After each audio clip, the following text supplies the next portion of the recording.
categories, namely Planning and Program Committee, Food Service Committee, Refreshment and Sales, Decoration, Communication and Media.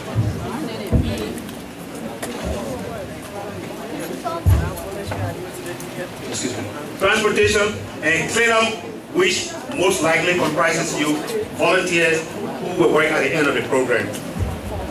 The committee wishes to felicitate all those who made pledges and were committed to the payment of those pledges. Those who provided their commitment to the payment of those pledges, and those who use their human energy, their finances, to be used as means of supporting this community have played a tremendous role in the discharge of their duties. As we gather here today, the committee could not have done anything better. Neither would the program become successful without your continued support, your communication skills, your teleconferences, your meetings, your ideas, and above all, your financial contribution. Please be reminded that the inauguration is not only about installation, but a manifestation of justice and equality exhibited prior to the installation. We believe in transparency and know that it is the most important and component part of democracy. The committee is committed to keeping accurate financial report by providing financial accountability to its members and sympathizers, and either money or material benefit paid or received will be documented. Ladies and gentlemen, as we are committed to democratic values, we assure you that upon the completion of this program, at a specific time, the committee, without hesitation, will submit a comprehensive financial report to the general body and review and question it, at which time the report shall be distributed. The committee wishes to welcome all of its friends who traveled from far off and came to render their support to this community. At the bottom of our hearts, the committee regrets the absence of those who started the process or were unable to continue or attend this occasion due to either bereavement or illness. Finally, on behalf of the committee, I welcome all of you and expect the best out of this program through your support, your participation, and your commitment into the rule of law. Our food service, our food service staff is prepared to serve you, and drinks are sold at reasonable prices. As chairman of the program, with the power invested in me, trust and confidence imposed, I now declare this inaugural program officially open. Thank you.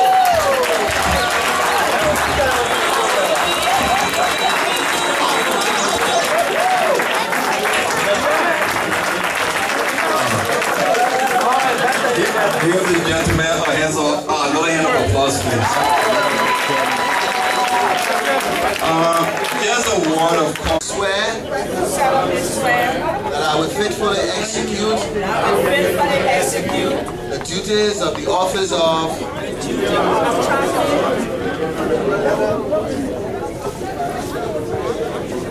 President of the Liberian Community Association of New York, Vice President of the Liberian Community Association of New York, Secretary General of the Liberian Community Association of New York, Advisor, Auditor General of the Liberian Community of New York, Chairman of the Council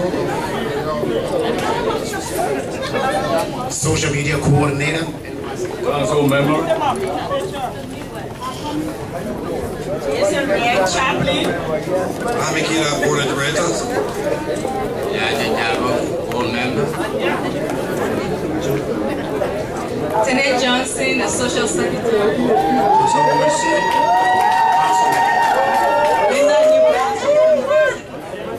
Raby Williams, Councilman, Sophia Osetu, Vice. So help me God. Congratulations.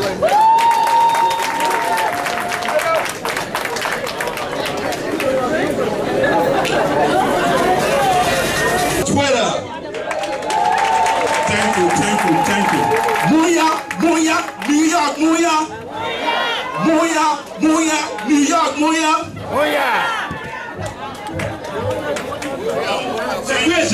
para konyani se kuyare. Baki o baki. Baki. Thank you, Fatuman Nenju 12, for that great introduction. She is one of our official leader of the community. Councillor Kwame Clemens, our powerful guest speaker, Madam Mensa Jones, Executive National Vice President of ULA,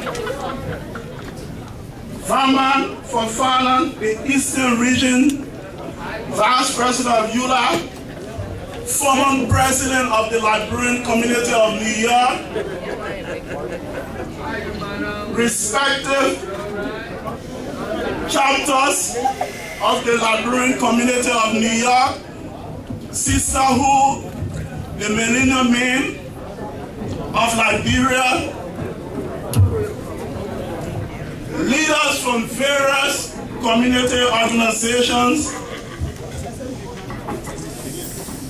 Vice President Essa Chair, my beloved fiance,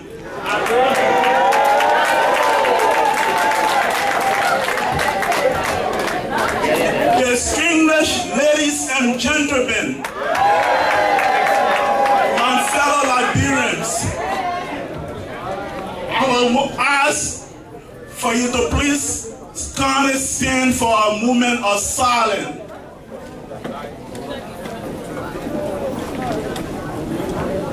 For a moment of silence due to the daily Ebola crisis facing Liberia, not only Liberia but the entire West African region. You may have your seat.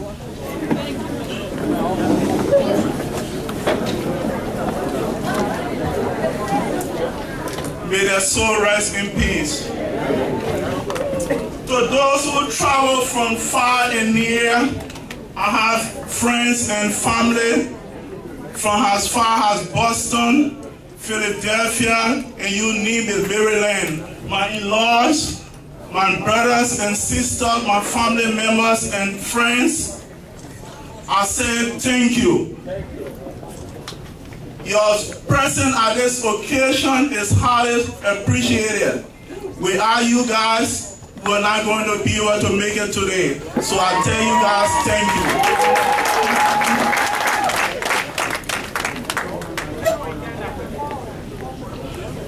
Honorable Joseph Wanwin-Sie, the chairman of the 2014 New York Inaugural Committee, Madam Tenen Johnson, member of the committee, Sister Sophia Sedu, Sister Lena Johnson.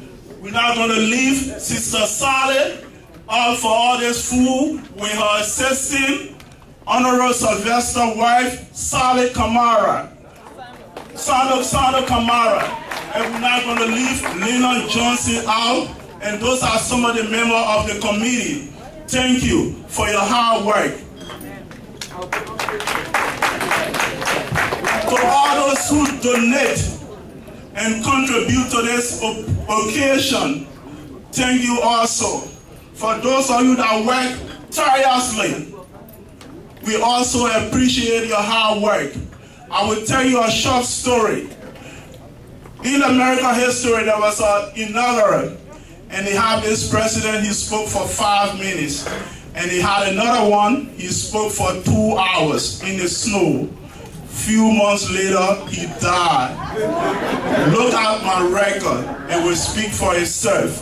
I can deliver.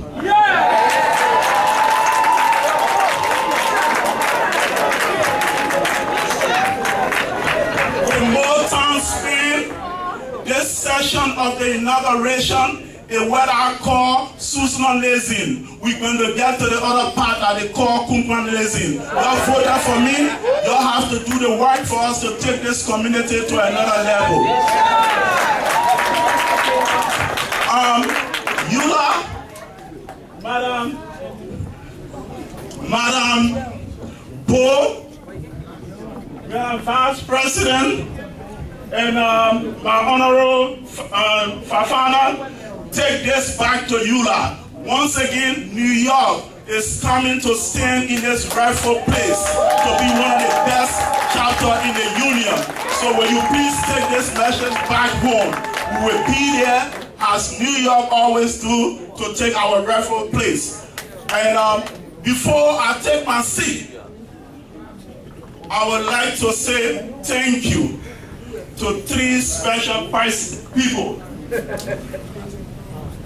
Before I take my seat, I would like to say special thanks to 3 special people in my life. Honorable Colin, thank you for coming. We will take you out to another level that you planned in the back. I would like to say a special thank you to 3 special people. 2 of them. Victoria Christopher, Aaron Colley, Jassy Burford, and Wilma Messolini, who's with us this evening. Wilma, please stand. The crowd. Mr. Clement became the foremost broadcast journalist of his time. Today, and he's a little older. He has a sabu. But he's every bit as vibrant, has a finely tuned intellect, and above all, he's very articulate. Counselor, I got a small confession I have to make to you tonight. They used to say you used to read the 7 p.m. news without notes. When I wrote you that final letter inviting you this evening, I forgot something. In your 2 hours remark this evening, you didn't use any notes. You still got it. Prove yourself. We are a people because, we are poor because, as a people because, since the founding of our country, we have been ruled by an insular, narrow, and inward-looking political class that has amassed power to accumulate wealth at the expense of the people. Councilor Clement said that. Councilor Clement was born August 29, 1959 in Monrovia.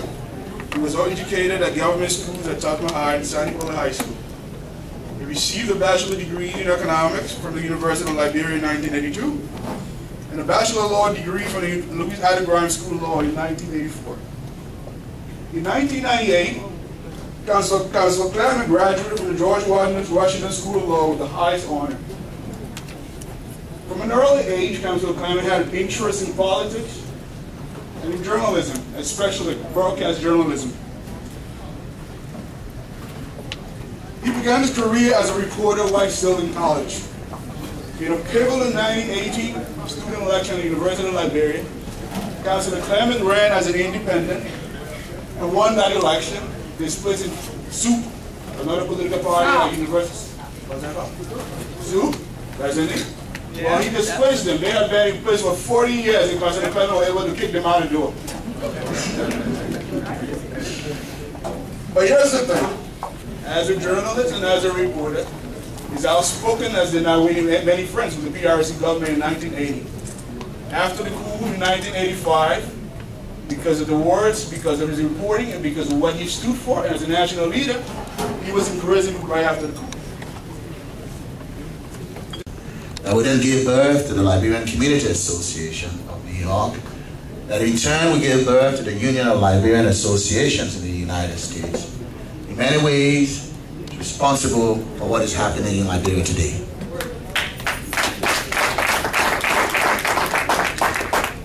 For in Liberia today, we have a vibrant democratic process underway. There are exciting elections for the Senate ongoing in our country. A very exciting race in Montserrat County. Something we haven't seen, many of us haven't seen in our lifetime. And in many ways, what is happening there was triggered by men, Mr. Harvey, G. Vargas Matthews, who came from here, went home and challenged an entrenched system of narrow, insular political elite and sparked the change that we've seen over the years that have literally brought us to this day when all of us can witness firsthand what we can fairly say free, fair, open elections in Liberia. So a big thank you and a big cheer. A big round of applause to you, of the Liberian Community Association here in New York, Mr. Harvey, and to others of his generation. Again, a big round of applause.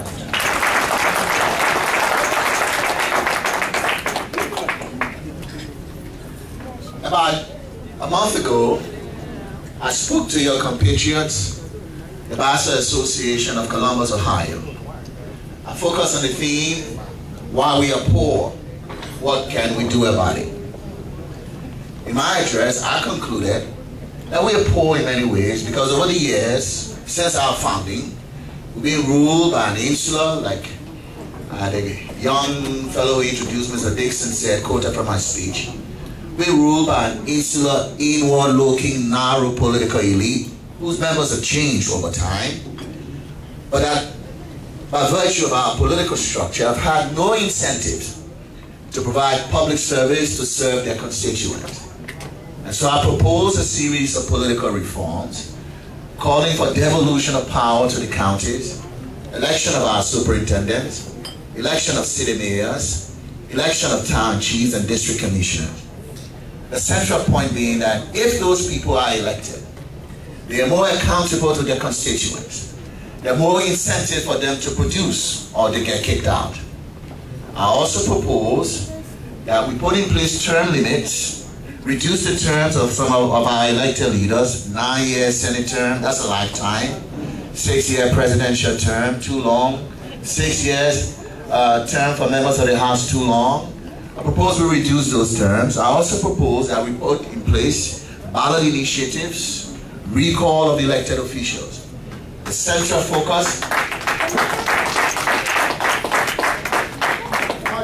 focus of those ideas being that if we can make political leaders more accountable to the people who elect them, then we can incentivize them to perform. Because if they do not perform and deliver, they can be kicked out of office. Today, I want to focus more on the economic prong. What we can do in the realm of economics. What we can do in terms of reforming our economic institutions. What kind of initiatives we can put forward to generate the wealth we so desperately need to live our country out of poverty.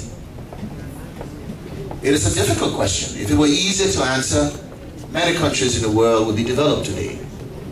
But I tell you that there are some countries that have made a transition from poverty to middle income, and even upper middle income country. And some of them developed countries in many ways. Some of them are in Asia, a few of them are in Africa. And you'll be surprised, Botswana, Mauritius, Cape Verde, African countries that have made the transition from poverty, deep biting poverty, to middle income country.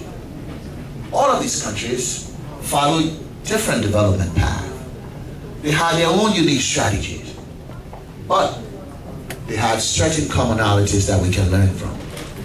As poor as those countries were, they realized that they had two key resources: the people and the land. And invariably, they invested in the people in terms of education and in the land in terms of developing export-oriented agriculture. They then used the agricultural surplus in the form of taxes paid to government for reinvestment in education into building infrastructure. And then they moved to the third year of the development plan, investing in low-cost, labor-intensive manufacturing for export to generate wealth, and then to higher level of industrial growth and development. What do we learn from this experience? See, I'm a lawyer, and what my craft teaches me is when I face a legal case, my first task is to find what's the legal issue. I immerse myself in the facts, find what's the issue that needs to be resolved, and then once I find that issue, I look at how courts have resolved similar issues in the past, and then apply the law to the facts. If you think about it, much of our lives is like that. Every day we face problems. And to solve it, we sit there and think, what is it that I have to solve? And once we find the issue, we then look back at our prior experiences or other people's experiences and how they resolve a similar problem, and we learn from that. And today that's what I want us to do in many ways. And then we face this threshold question. how do we tackle the education problem we face in our country? Because that's a threshold issue to creating wealth, developing an educated citizenry. It seems difficult nowadays to find an answer to the question, particularly when you hear that out of 25,000 students that took the University of Liberia entrance, no one passed. And when you hear recently, was it 15,000, 13,000, only 15 or so passed? How can that be? Is that the country we know? What can we do to change it? Well, I've looked back at my own education history, and I think you've done so. So let me do so tonight and invite you to do the same.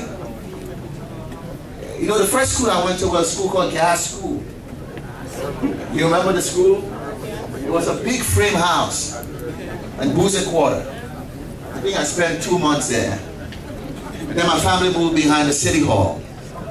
And I went to this school. It was a preschool, taken back now.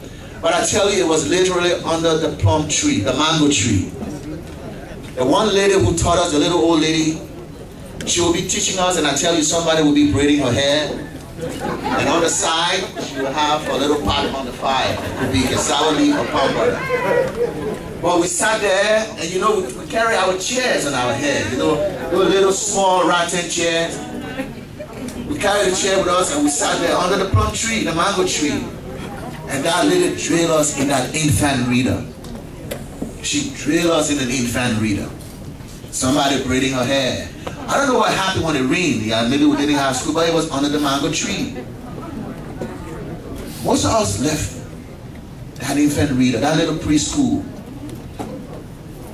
being able to read some. And then I moved up the road to another school in Plunker. Again, it was outside. It was one teacher, Teacher George. It ran from the 1st to the 3rd grade. Later on, we went into the building owned by the Sandy Mannies. Howard Sandy Manning, Musu, Sandy Manning. And there where we had school. One teacher, Teacher George. He was a Ghanaian fellow, but he grilled us. I remember going home one day and we shouting, Earth, Pluto, Mercury, Venus, Mars, Jupiter. I think we didn't say Saturn. I think we said second Uranus, Neptune. And my sisters were tickled, and they would call us to say that thing again and again. Earth, Pluto, Mercury, Venus, Mars, Jupiter, second Uranus, Neptune. But we were learning the planets, and he was drilling us. By the time I left that school in 3rd grade, my colleagues and I tell you, we were proficient readers. And then I went to GW Gibson, up the road. There was an elementary school there. Mr. Stewart was the principal. Mr. Munga was there. Mr. Kalon, all Liberians. Most of them had kind of broad and done their masters. I did the 4th grade in that school. Mrs. Brown was my teacher. Wonderful education we had. And then my mother moved up to Kantan. And I moved up with my mother to Kantan. And I went to the school, if I tell you the name, it was called St. Johnny Yeli. And the school? Say is the firstborn son in the Mana tribe. And so this man name was Say and Johnny Yeli, and he had a school. It was an unfinished building. The mud brick, not the Firestone mud brick, but a real Liberian mud brick, unfinished. There were no windows. Where the windows supposed to be, there was sheeting, plastic sheeting. And when it rained, we huddled in the middle to escape the draft, our classrooms. But in that little school, they drill us. We diagram sentences. We conjugated our verbs. We dissect the frog. I remember the other day, some time ago, this big story about Benghazi. When I first knew about this city called Benghazi, I'd say Johnny in the school, 7th grade, 1st grade, our teacher, George King, fresh out of KRTTR. He comes to school. Pakwis, major cities of the world. And he got these cities, tell me where Benghazi is. Everybody's scratching their head. But at the end, we knew, he taught us Libya. But the point is, that little school, Martha Sua, Lawrence Zaulu, John Willie, Abraham Kroma, the guys who went to school, me, we all grew up by Liberian standard to be relatively successful people. from that little school in Ganta. And the teachers, our principal was Leslie Kelly, fresh out of CWA, and all he had a high school education. You know, then we had Moses Tumpo. I think in those days he had the equivalent of an 8th grade education. Then there was George King out of KRTTI. The one where we had 2 college graduates. One was Kevin Moriarty from Brooklyn, New York. He was a college student. And then Mrs. Boyu, Dr. Boyu's wife.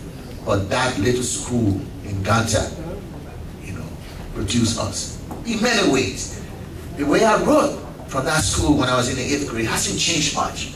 It has improved some, but the basic writing skills I developed there remains with me. Sojourning in the school, an unfinished building. Most of the teachers, high school students, but capable people. Then I came down and went to Tupper High, and a new world opened for me. New horizon. I met people from all over, but I was learning. You know, that's where you went, Mr. Kesley. And then later on, I went to San Nicola Central High. You know, my mom was a missionary, and she was moving all over the place.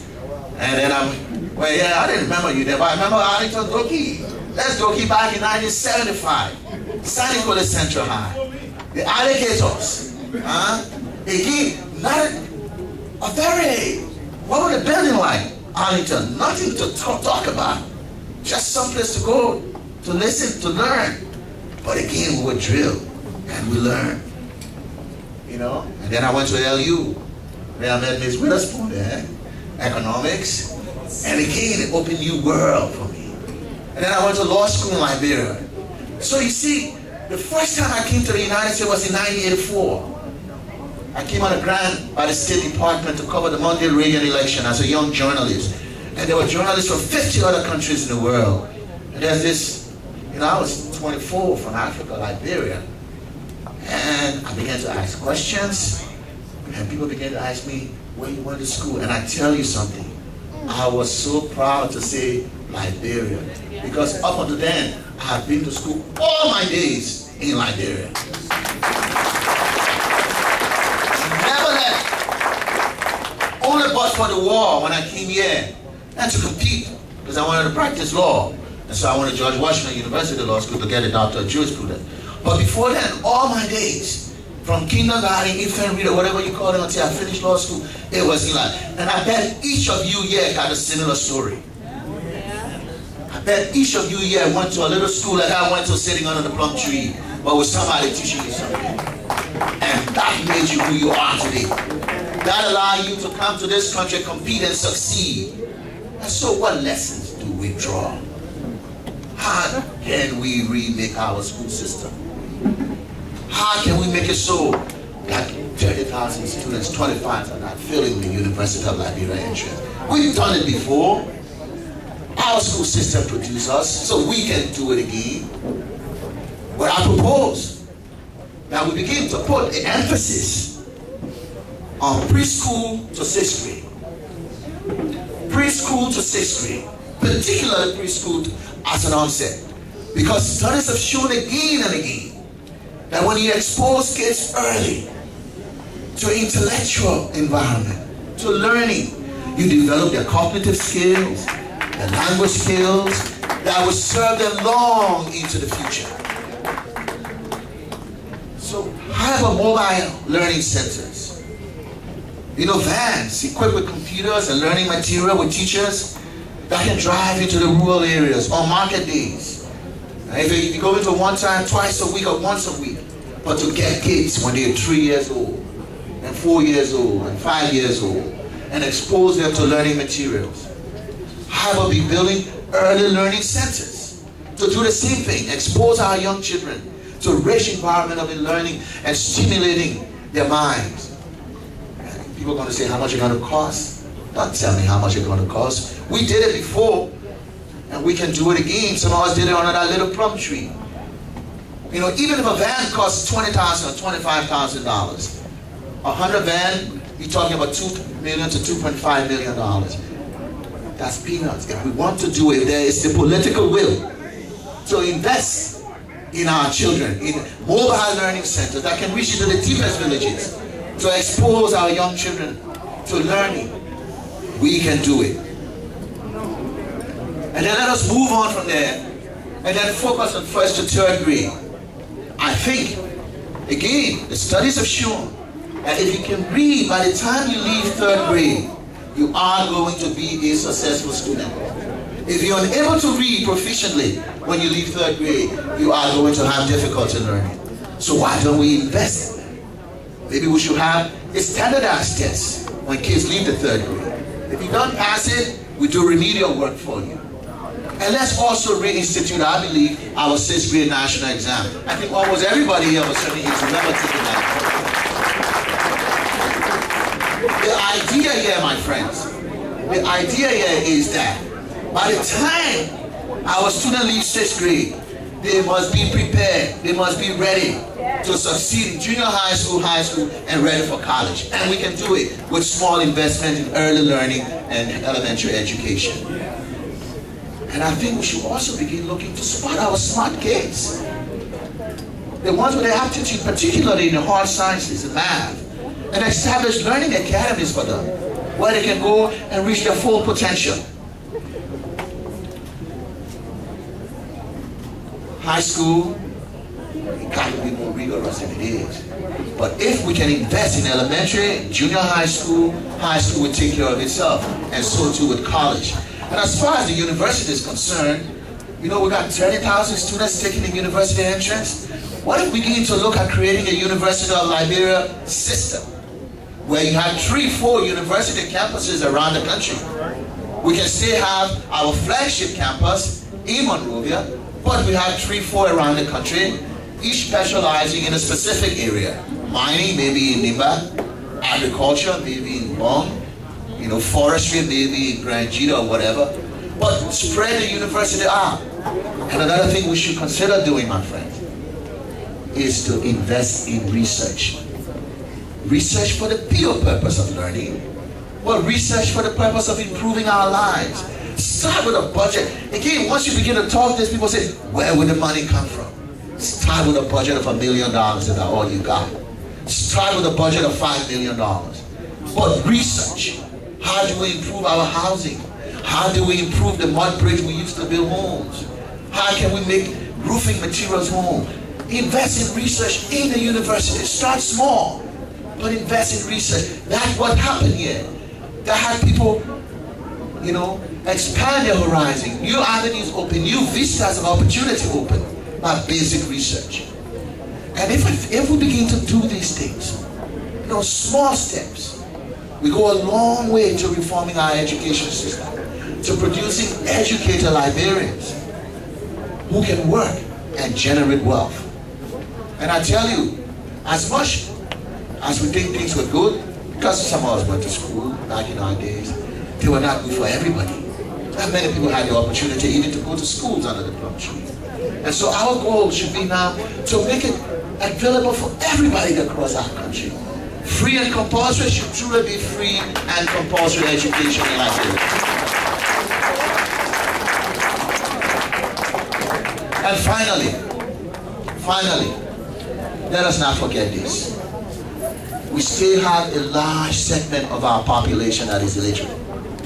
So as much as we're investing in the young people, let us invest in our older people. Let us launch a massive literacy program. Turn Sonyaway, Slipway, Newtown, Claratown into open-air learning centers.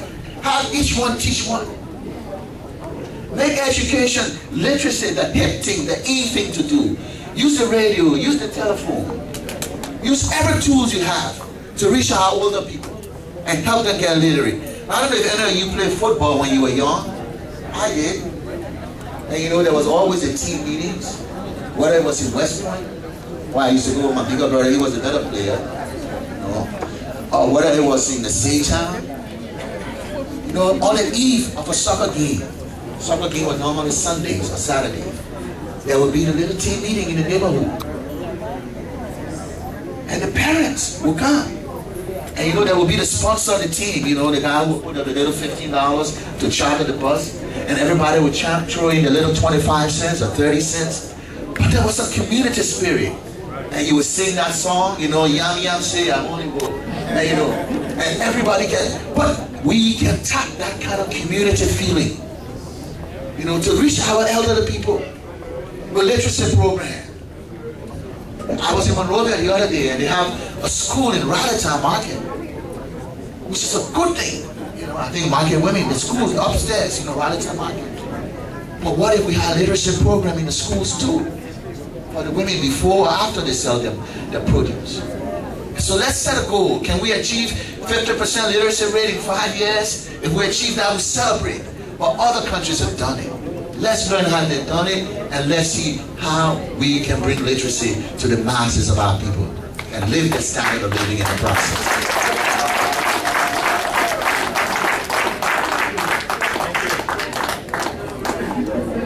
But once we're done with the education thing, and it costs money, the question is, how do we make money as a country? And the countries that have achieved development status have found a way to do so. And one of the ways they found to do so is agriculture. Now, you know, I go to the supermarket every day, and I see cassava, I see plantain, I see edo. We grow those things home. I see mango. We grow those things home. The income earner for people.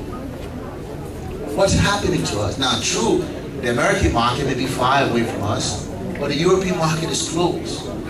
Brazil, I tell you, exports $1 billion worth of mangoes to the countries of the European Union every year.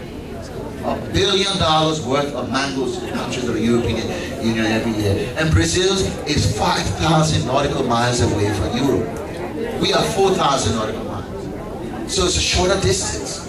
Our transportation costs cheaper. So what can we do as a country? Again, people say, well, money. But there's some smart things government can do. What if we say we want to find the 5 crops that we can produce and export economically? And then what if we say we want to find the areas of our country where those crops grow best? And then government provides the range of agronomy services, the high-yielding seeds for the farmers, teaching the farmers how to package the products to meet the demands of the foreign market, teaching us simple ways of improving the yields. And then what if we say our consulate and our embassies will have agricultural fairs every year, where people can come and see Liberian produce and taste Liberian products.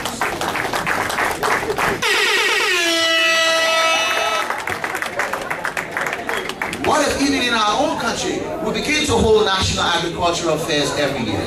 Every year, each country holds an agricultural fair and gives awards to the top producers. And then every 2 years, we hold agricultural fairs. But the thing, my friend, is we've got to find ways to generate income for our country, for our farmers. We've got to make farming a business. Other countries have done it. I gave you the example of Botswana, and they've done it with cattle. Botswana is lucky. They've got diamonds. They use their diamonds wisely. If you go to Botswana, you would think you're in the United States. When Botswana gained independence in 1966, it was the poorest country in Africa. 3 miles of paved roads. I think 2 high school graduates. No college. Today, because they use their resources wisely, they have a per capita GDP of $14,000 a year. But there is a saying in Botswana that diamond money goes to development. Cattle money goes in your pocket. Cattle is the cow. That's what they specialize in. And do you know this? That Botswana is the largest exporter of beef to the countries of the European Union, of all African, Caribbean, and Pacific countries in the world. That's a fact. I'm driving along the road in Botswana, and I'm noticing this structure every 2-3 miles. It's a little structure on the edge of the road, you know, white and blue pink. I finally asked the guy who's driving, what is that? That's for cattle to drink. Free-range cattle, you know, the cattle they just graze around. But the government wants to help the farmers and put, you know, drinking spots every 2-3 miles. I went to what they call their abattoir, where they slaughter the cow. Morning, first rate. Because you know they're exporting beef to Europe now, and the Europeans not going to let tinted food come in. And every time Europeans come to inspect that abattoir, and you know what? They don't even have a port.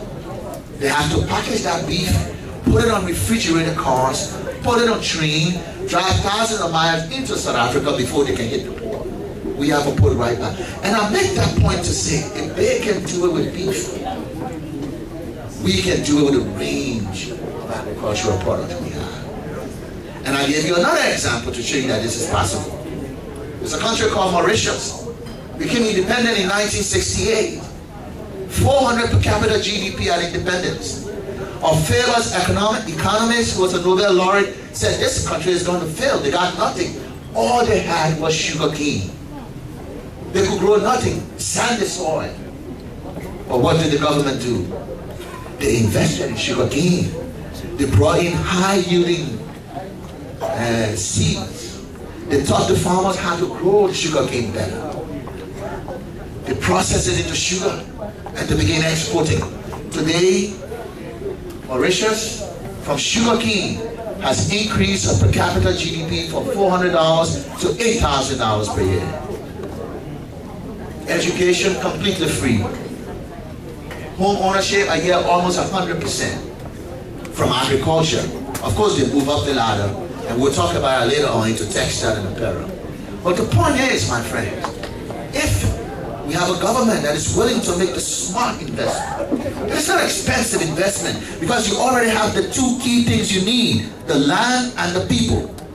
If you're just ready to make the small and smart investment in helping our farmers and finding markets for them, we can grow our economy. We can have farmers who are not subsistent farmers, who are businessmen farmers. They can begin to produce income. They can produce tax dollars for our economy that we can use to build roads, to build schools, and lift the standard of living of all of our people. The other things these other countries have managed to do is to invest in low-tech, low-cost manufacturing. And I give you again the example of Mauritius. Almost every tablecloth I hear in the United States, or almost every bed sheet in a hotel room, is made in Mauritius. And you know what that brings in for that country? I hear over $500 million annually only from the United States.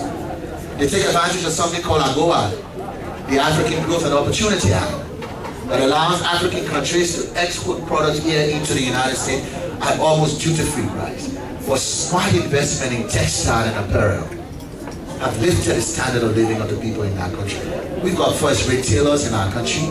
If we can invest in them, provide them training in how to finish, but more importantly, find markets here in the US and other places for them. And there are other things we can do too. You know, how about beginning to manufacture rubber gloves? No, nothing big, but small scale to start. Low-tech manufacturing that can create jobs by producing export. Finally, and talking about revenue earners, I think we have a big potential in tourism.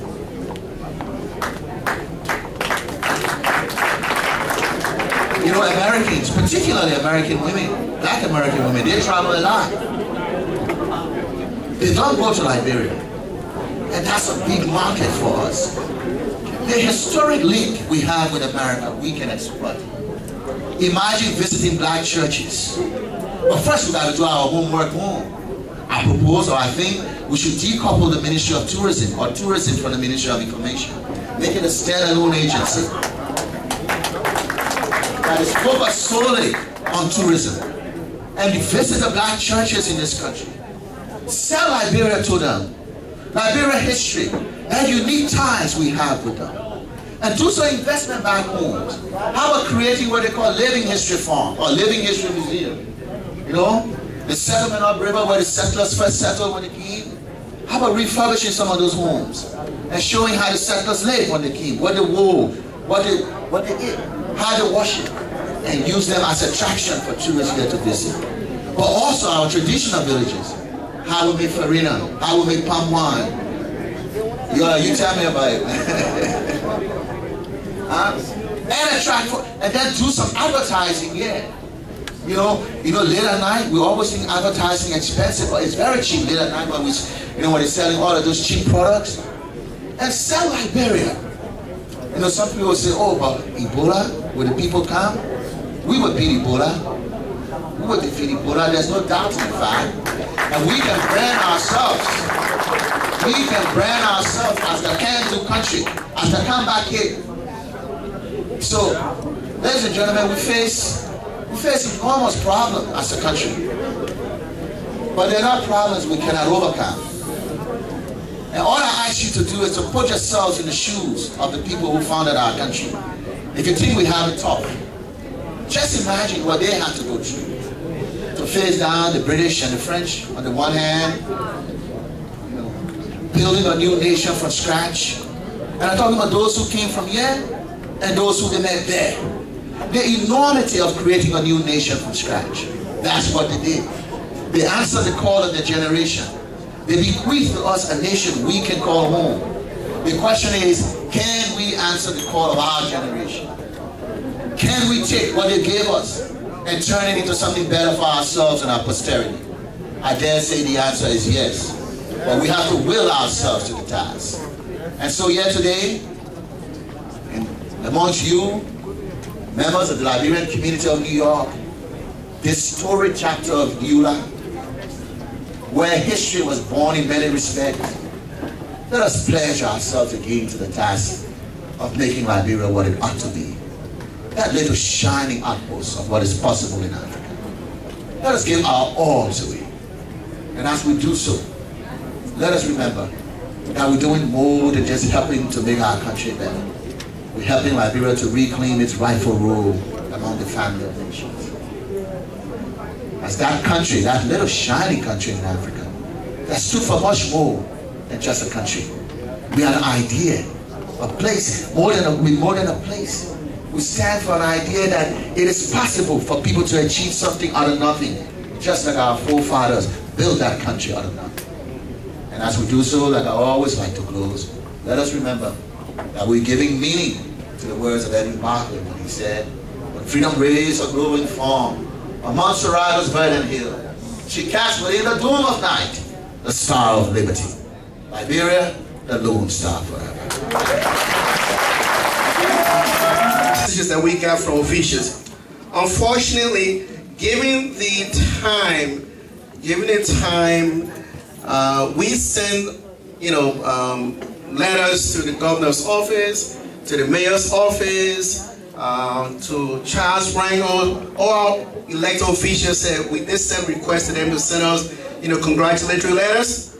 Unfortunately, because of the holiday weekend, we didn't get much. But we were able to get at least one letter from the Honorable President of the Borough of Manhattan. And I like to read it. It's also very, very short. So please let me read it. And I'm going to take off my glasses to read this one, because I can see. It is also very small. It says, this is from the office of the President, Borough of Manhattan, the city of New York, November 29th, 2014. It says, dear friends, it is a pleasure to congratulate the Liberian Community Association of New York on its inaugural ceremony for recently elected officials, President Paul Twitter and Vice President L.C. Achia. The Borough of Manhattan appreciates your organization's work on behalf of New Yorkers of Liberian heritage and those recently arrived from Liberia. Best wishes for a successful and productive year here. Sincerely, Gil Brewer, President of the Borough of Manhattan. Thank you so much.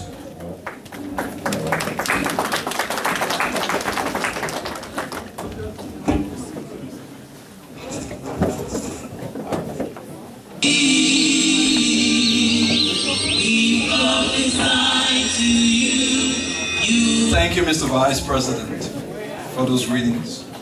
We will now have greetings from officials of the Liberian mission to the UN or the Council General's office. Is there a rep from the mission? All right, let's proceed on. Is Honorable Margaret Mensah-Jones in the house? Just arrived? Okay.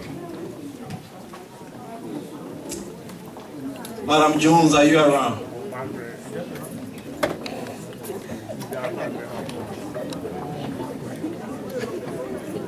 Okay, I think. Okay, let's take the next.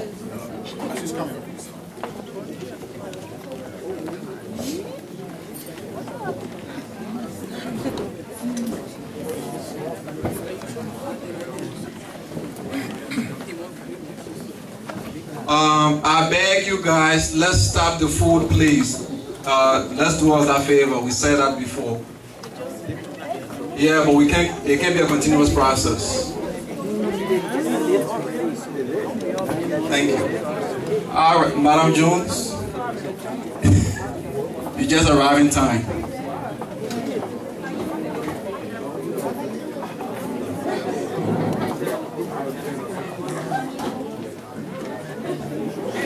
Ladies and gentlemen, and of course I know we have distinguished guests. It's an honor and a privilege to be here tonight to celebrate this day with you all.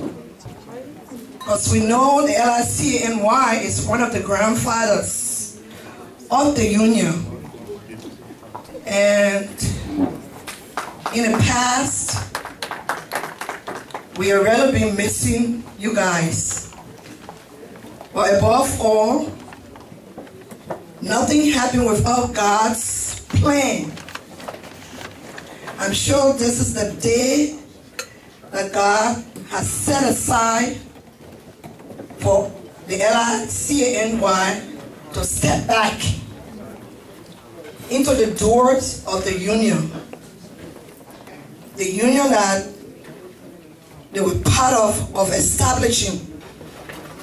And I don't know whether my board chair have spoken yet, but on behalf of the Honorable Katie Sled, the president of the union who resides in South Holland, Illinois, right outside of Chicago, and the entire union family, with open arms, we say, welcome back in advance, because we know you're back home. It's just a matter of, you know, the legality in it. So we thank you, we thank God that everything is okay. Whatever was happening, you guys stood your test of time. And all of that, they're all gone. It's been put behind you, it's been buried, and you're taking your giant steps again to come back. Come back. We know you guys were not prodigals, you were not prodigal son. But yet and still, we still look for that shiny gown to put on you and kill the fattest cow in our cattle. Thank you.